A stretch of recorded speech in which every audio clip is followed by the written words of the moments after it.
अस्सलाम वालेकुम दोस्तों, आज आपकी खिदमत में एक नई वीडियो लेके हाज़िर हुआ हूँ। और ये मेरे हाथ में एक पावर सप्लाई है जिसके ऊपर आज हम काम करेंगे। और मैं इससे पहले भी एक पावर सप्लाई पे वीडियो बना चुका हूँ और उसमें मैंने ज़िक्र करा था कि कभी भी नेक्स्ट टाइम उसी तरीके का फ़ॉल्ट अगर आया तो मैं इंशाल्लाह दूसरी वीडियो बनाऊँगा। तो जो पुरानी पावर सप्लाई में हमने काम करा था, उस पावर सप्लाई में जो है वो कैपेसिटर का मसला था, वो लोड नहीं उठा रही थी। लेकिन मैंने उसी वीडियो में ज़िक्र करा था कि हर दफ़ा कैपेसिटर का मसला नहीं होता है।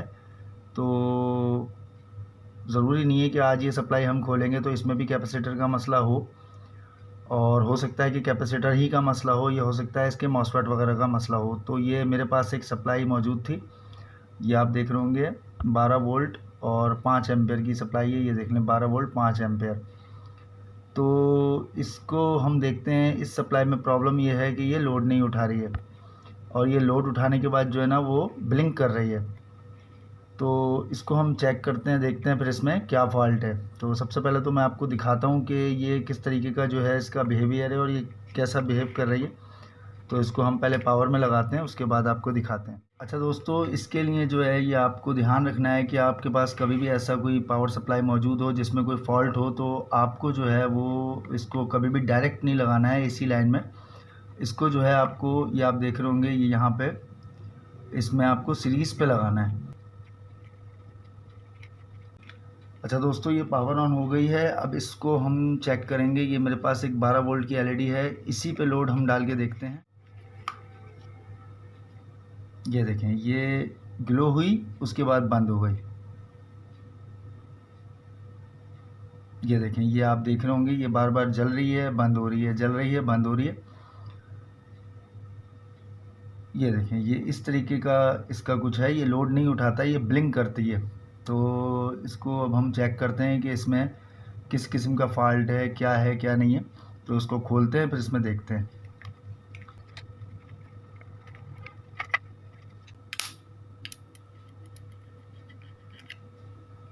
आपने देखा दोस्तों, कितना ख़तरनाक किस्म का इसमें वोल्टेज स्टोर हुआ था। अगर ये लग जाता तो मसला हो सकता था। तो अब ये बिल्कुल प्रॉपर तौर पे डिस्चार्ज हो चुकी है, तो अब हम इसको हाथ भी लगा सकते हैं।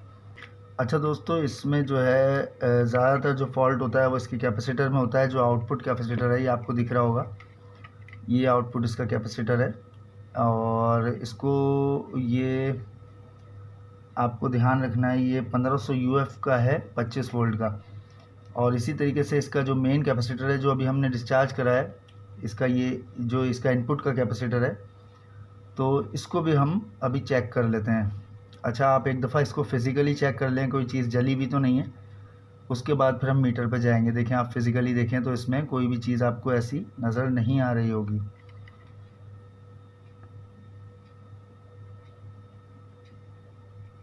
तो सबसे पहले तो, अच्छा, इसका जो है ये एफईटी लगी हुई है, इसकी मॉसफेट है। और ये मॉसफेट भी बाज़ दफ़ा वीक होने की वजह से प्रॉब्लम आती है, कैपेसिटर वीक होने की वजह से प्रॉब्लम आती है। शॉर्ट की भी चेक कर लेते हैं, इसकी शॉर्ट की डायोड लगा हुआ है, या इसी तरीके से ही इसका इनपुट है, इसकी वजह से भी प्रॉब्लम आ सकती है। ठीक है, तो ये 2-3 चीज़ें होती हैं। या फिर इसका जो ये फीडबैक कैपेसिटर है, इसमें भी ये प्रॉब्लम हो सकती है। लेकिन फ़िज़िकली देखने पे अब ये तमाम चीज़ें मुझे सही नज़र आ रही हैं। तो इसको मल्टीमीटर पे चेक करते हैं, फिर आपको बताते हैं। इसका चेक करने का तरीका भी आप स्टेप बाय स्टेप मुझसे समझते रहिएगा। अच्छा, सबसे पहले हम मल्टीमीटर को ऑन करेंगे और उसके बाद हम इसको, ये आप देख रहे होंगे, कंटिन्यूटी मोड, यहाँ पे डायोड मोड, इस पे ले आएंगे। ठीक है, डायोड मोड पे मैं ले आया हूँ। और सबसे पहले तो हम इसका इनपुट कैपेसिटर चेक कर लेंगे। अच्छा, इनपुट कैपेसिटर का आपको ये ख्याल रखना है कि इनपुट कैपेसिटर की जो वैल्यू है वो अगर आपकी 100 यूएफ से कम हो तो वो कंटिन्यूटी पे चेक, डायोड मोड पे चेक नहीं हो सकता। तो अगर 100 यूएफ तक मौजूद है तो आपका कंटिन्यूटी पे चेक हो जाएगा। अगर 100 यूएफ से कम है तो फिर वो आपका डायोड मोड पे कभी भी कैपेसिटर चेक नहीं होता। तो उसके लिए आपको करना क्या है, अमूमन जो इनपुट का कैपेसिटर होता है वो 100 यूएफ से कम ही लगा होता है। 2.2 यूएफ या 4.7 यूएफ या 5.9 यूएफ, इतना तकरीबन होता है।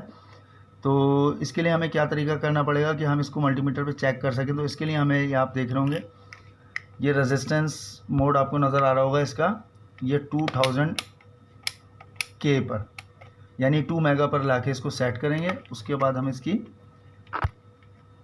चेक करेंगे।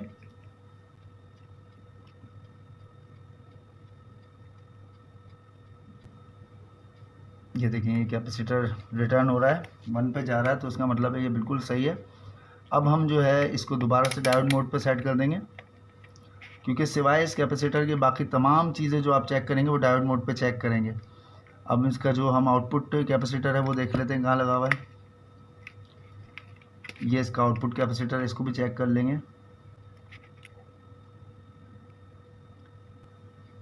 ये देखें ये 0 पे चला गया, दोबारा से चार्ज हो गया और ये डिस्चार्ज हो गया। तो ये बिल्कुल सही है, ये आउटपुट कैपेसिटर भी इसका सही है और फिजिकली देखने में भी ये दोनों कैपेसिटर बिल्कुल सही नज़र आ रहे हैं। आप ये देख रहे होंगे कहीं से फूले हुए नहीं है, कहीं से डैमेज नहीं है, बिल्कुल साफ़ सुथरे हैं। तो ये बिल्कुल आपको देखें साफ़ नज़र आ रहे हैं, तो कोई भी कैपेसिटर इसमें लीक नज़र नहीं आ रहा। लेकिन फिर भी मल्टीमीटर पर चेक करने से इत्मीनान हो जाता है। तो इसके बाद हम चेक करेंगे इसका ब्रिज, लेकिन ब्रिज में कोई फॉल्ट नहीं है। अगर ब्रिज में फॉल्ट होता तो इसमें करंट आता ही नहीं। अच्छा, इसके बाद हम इसका जो है फीडबैक भी चेक कर लेंगे। ये फीडबैक लगा हुआ है, ये देखें फीडबैक भी इसका बिल्कुल ओके है। ये फीडबैक चार्जिंग पे जा रहा है। ये फुल चार्जिंग पे इसलिए नहीं जा रहा क्योंकि ये बोर्ड में लगा हुआ है। अगर हम इसको बाहर निकाल के चेक करेंगे फीडबैक को तो ये पूरा जाएगा कंप्लीट। ठीक है, अभी भी देखें ये 1 पे चला गया, तो इसका मतलब है ये ओके है। अच्छा, इसके अलावा जो है हम इसकी एफईटी चेक करेंगे। ये इसकी एफईटी लगी हुई है, ये आप देख रहे होंगे यहाँ पे। तो इसकी एफईटी की चेक करने के लिए आपको सेंटर पिन को जो है वो आपको इसकी ड्रेन पे रखनी है। ये ब्लैक जो प्रॉब है आपको एफईटी की ड्रेन पे रखनी है। ये सेंटर पिन होती है इसकी ड्रेन, और दूसरी पिन आपको सोर्स पे रखनी है। रेड प्रॉब जो है वो आपको सोर्स पे लगानी है। तो ये देखें ये रीडिंग तकरीबन 430 से लेके 500 तक के दरमियान अगर एफईटी दे रही है आपकी, तो इसका मतलब है कि आपकी एफईटी बिल्कुल दुरुस्त है। और यही प्रॉब आप इसके गेट पे लगाएंगे तो कोई भी रीडिंग नहीं आनी चाहिए। ये देखें गेट पे कोई भी रीडिंग नहीं आ रही है, तो इसका मतलब है एफईटी बिल्कुल आपकी ठीक है। अब आप इस रेड प्रॉब को सेंटर में रखेंगे और ब्लैक को सोर्स पे लगाएंगे। ये 0 हो गया, दोबारा से चार्ज होकर 0 पे चला गया, मतलब आपकी एफईटी बिल्कुल ठीक है। अच्छा, इसी तरीके से हम इसका शॉर्ट की चेक करेंगे। शॉर्ट की चेक करने के लिए शॉर्ट की डायोड में जो है वो बेसिकली ये 2 डायोड का जंक्शन होता है। शॉर्ट की जो ये आपका लगा हुआ है ये बेसिकली एक एफईटी नहीं होता, ये एक डायोड होता है, और ये डबल डायोड का जंक्शन होता है। इसकी जो सेंटर पिन होती है वो कैथोड होती है, और लेफ़्ट और राइट वाली पिन्स जो हैं वो एनोड होती हैं। तो इसकी कैथोड पिन जो है वो माइनस होती है, उस पर ब्लैक प्रॉब रखेंगे और 1 बाय 1 जो है वो लेफ़्ट और राइट पिन पे रेड प्रॉब लगा के देखेंगे, दोनों तरफ एक ही जैसी रीडिंग आएगी। तो चेक करते हैं इसको। अगर एक ही जैसी रीडिंग नहीं आएगी तो मतलब ये ख़राब है या वीक है। अगर ये वीक होता है तो भी ये प्रॉब्लम आती है। ये हमने ब्लैक पिन इसके सेंटर में रखी, ये देखें 83 कुछ आ रही है ये, और इसके यहाँ पे देखें ये भी देखें ये 83 आ रही है। और अगर हम यही पिन इसके सेंटर में इसके कैथोड पे रेड पिन लगाएंगे तो दोनों तरफ जो है ब्लैक पिन लगाने से कोई भी वैल्यू शो नहीं होगी। ये देखें ये चार्ज हुआ और ये 0 हो गया, इसी तरीके से ये चार्ज हुआ 0 हो गया। तो मतलब ये है कि ये आपका जो शॉर्ट की डायोड है ये बिल्कुल ठीक है। तो इस सूरत में जो है इसका जो एक आसान हल मैं आपको बताता हूँ जो आप घर बैठे आराम से ठीक कर सकते हैं। ये प्रॉब्लम इस वजह से भी आ सकती है इसमें कि इसका आप ये देख रहे होंगे यहाँ पे ऑप्टो कपलर लगा हुआ है। ये आप देख रहे होंगे इसका, मैं आपको थोड़ा जूम करके दिखाता हूँ। ये इसका देख रहे होंगे आप, ये ऑप्टो कपलर लगा हुआ है इसका, ये रहा, ये इसका ऑप्टो कपलर है। तो इसमें होता ये है कि इसके साथ ही जो है ये फीडबैक लगा हुआ है। फीडबैक जो है सेंसर का काम करता है। इसके साथ आपको यहाँ पे एक रेजिस्टेंस नज़र आ रहा होगा, फीडबैक के साथ यहाँ पे ये रेजिस्टेंस लगा रहता है, ये रहा। ठीक है, तो ये इसका क्या काम होता है कि ये सेंसर का काम करता है। आगे जब वोल्टेज जाता है तो उस हिसाब से ये फीडबैक पीछे से ऑटोमेटिक इसको देता है। तो इसका जो आपको इसका एक छोटा सा हल मैं आपको बताता हूँ। इसकी एक ट्रिक होती है और आप आराम से घर में आसानी से कर सकते हैं। 99% इसी ट्रिक से ये मामला हल हो जाता है, अगर आपकी तमाम चीज़ें पहले चेक करने के बाद ठीक हों तो इसकी ट्रिक ये होती है कि आप ये देख रहे होंगे ये ऑप्टो कपलर है। तो ये ऑप्टो कपलर की 4 पिन होती हैं, 2 इधर हैं आप ये देख रहे होंगे 2 पिन इधर हैं और 2 पिन इधर हैं। 2 पिन AC साइड हैं और 2 पिन DC साइड हैं। ये 2 कंपार्टमेंट्स होते हैं। ये आप ये सेंटर में देख रहे होंगे, ये DC साइड होती है, ये AC साइड है। तो ये 2 पिन आपको AC साइड पर नज़र आ रही हैं, 2 पिन आपको DC साइड पर नज़र आ रही हैं। तो हमें जो ये AC साइड वाली पिन है, इसकी पहचान ये होती है कि AC साइड वाली पिन जो है अमूमन उस तरफ होती है जहाँ पे ये बड़ा कैपेसिटर लगा होता है और जहाँ से AC का इनपुट आता है। तो यहाँ पे और इसका फीडबैक साथ ही लगा होता है कैपेसिटर, ये 50 वोल्ट का फीडबैक होता है इसका। तो ये फीडबैक के बिल्कुल साथ जो ये आपको दिख रही हैं, ये इसकी इनपुट पिन्स होती हैं और ये इसकी आउटपुट पिन्स होती हैं जो DC की तरफ जाती हैं। तो इसके फीडबैक को सेट करने के लिए हम क्या करेंगे कि हम इसमें एक ऐसी चीज़ लगाएंगे, अभी मैं आपको बताता हूँ। बहुत आसान तरीका है, 99% ये मसले का हल हो जाता है कि ये जो इसकी इनपुट पिन है ऑप्टो कपलर की, इसमें हम एक रेजिस्टेंस लगाएंगे और वो रेजिस्टेंस मैं आपको दिखा देता हूँ। ये देखें, ये एक रेजिस्टेंस है और ये मैं आपको दिखा देता हूँ थोड़ा जूम करके। ये रेजिस्टेंस है, ये 22K है, यानी 22 किलो ओम्स का ये रजिस्टर है। अगर आपके पास 22K ना हो तो आप 33K भी लगा सकते हैं, 33K तक भी लग जाता है। और अगर आपके पास 22K नहीं है, 33K नहीं है, अगर आपके पास 10 किलो ओम्स का एक रजिस्टर मौजूद है तो आप 10 और 10 को 2 को सीरीज़ में जोड़ के 20 किलो ओम तक का भी रजिस्टर इसमें लगा सकते हैं। बेहतर ये है कि आपको 22K का मिल जाए तो बहुत बेहतरीन काम करता है। तो अब हम इसके ऑप्टो कपलर जो है उसकी जो फीडबैक है उसको शॉर्ट करेंगे इस 22K से, उसके बाद देखेंगे कि ये सही हुई या नहीं हुई।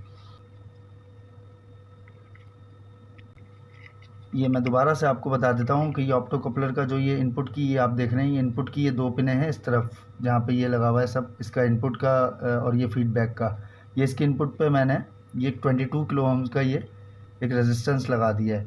तो अब हम इसको चेक करते हैं, क्योंकि इस रेजिस्टेंस को लगाने से क्या होता है कि जो पीछे का रेजिस्टेंस है उसकी जो रेजिस्टेंस है वो इसकी वजह से कम हो जाती है, तो इसका फीडबैक बहुत स्ट्रॉन्ग हो जाता है, जिसकी वजह से इसे जो है बहुत जल्दी सिग्नल मिलते हैं। और बाज़ दफ़ा ऐसा होता है कि पीछे का जो रेजिस्टेंस है वो कमज़ोर होने की वजह से आगे का जो फीडबैक के सिग्नल हैं वो इतनी तेज़ी से मिल नहीं पाते और बार बार लोड जो है वो ऑटोमेटिक स्विच की वजह से ड्रॉप हो जाता है। इसकी जो एक अंदर सिस्टम होता है इसमें कि सप्लाई के ऊपर अगर ज़्यादा लोड आता है तो वो इस वजह से बार बार ड्रॉप करती है वोल्टेज। तो हमने क्या करा है कि हमने उसके ऊपर जो है एक 22 किलो ओम्स का जो एक रेजिस्टेंस लगा दिया। तो उससे क्या हुआ है कि उसका पीछे वाला रेजिस्टेंस और ये मिलने से पैरेलल में इसकी सेंसिटिविटी बहुत ज़्यादा बढ़ गई है, तो ये बंद नहीं होने देगा इसको। तो इंशाल्लाह तो अब इसको चेक करके देखते हैं। दोस्तों आपको इस चीज़ का बहुत ध्यान रखना है, ये 220 वोल्ट होते हैं, तो ये आप जो है ना बहुत ख्याल से लगाइएगा, ये सीरीज़ में लगाना बहुत ज़रूरी होता है। ये देख रहे होंगे आप, तो ये बिल्कुल एकदम सही वर्क कर रही है। इसको थोड़ा सा 15-20 सेकंड मुस्तकिल जला हुआ रहने देते हैं ताकि पता चले कि बिल्कुल सही लोड उठा रही है नहीं उठा रही है, क्योंकि ये जो मैंने इस वक्त LED इस पे लोड में लगाई है ये तकरीबन 4 एम्पेयर तक का लोड लेती है। ये बहुत हैवी LED है, 3.5 से 4 एम्पेयर लेती है और ये सप्लाई भी 5 एम्पेयर की है। तो ये देखें, ये बेहतरीन ग्लो कर रही है ये।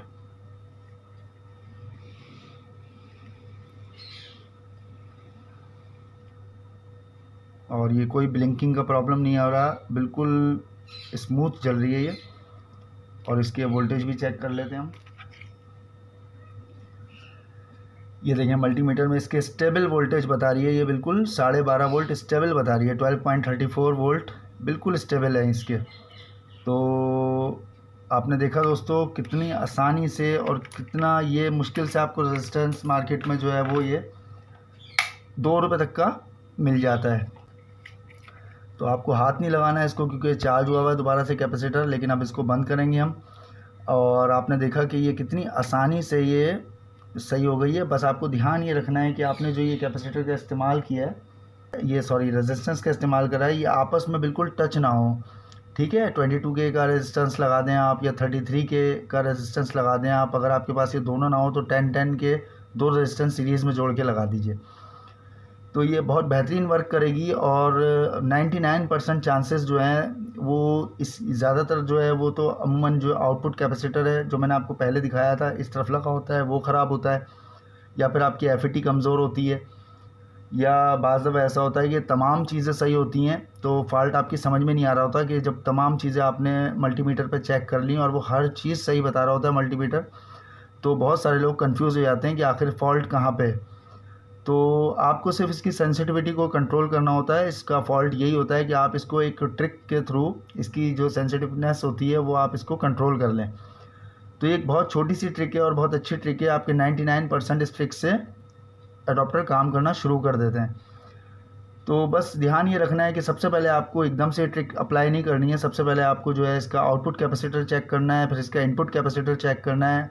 उसके अलावा फिर आपको इसकी एफईटी चेक करनी है, जो कि मॉसफेट होती है 20N50, 20N60 इस तरीके से, या 7N50 इस तरीके से वो मॉसफेट होते हैं। तो वो आपको चेक करना है। अगर वो भी ओके हैं तो आपको शॉर्ट की डायोड चेक करना है। शॉर्ट की डायोड अमूमन शॉर्ट होता है तो फिर बिल्कुल ही सप्लाई काम नहीं करती है, लेकिन अगर वीक होता है तो बाज़ दफ़ा ये प्रॉब्लम आता है। इसके अलावा यहाँ पे तमाम ये रेजिस्टेंस जो आपको नज़र आ रहे हैं यहाँ पे, ये आपको चेक कर लेना है 1 बाय 1 अगर कोई भी शॉर्ट हो। लेकिन अगर इसके अलावा भी आपकी सब चीज़ें ओके बताए और तब भी सप्लाई में यही एरर आ रहा हो तो फिर आप ये ट्रिक अप्लाई करें जो मैंने अप्लाई करी है।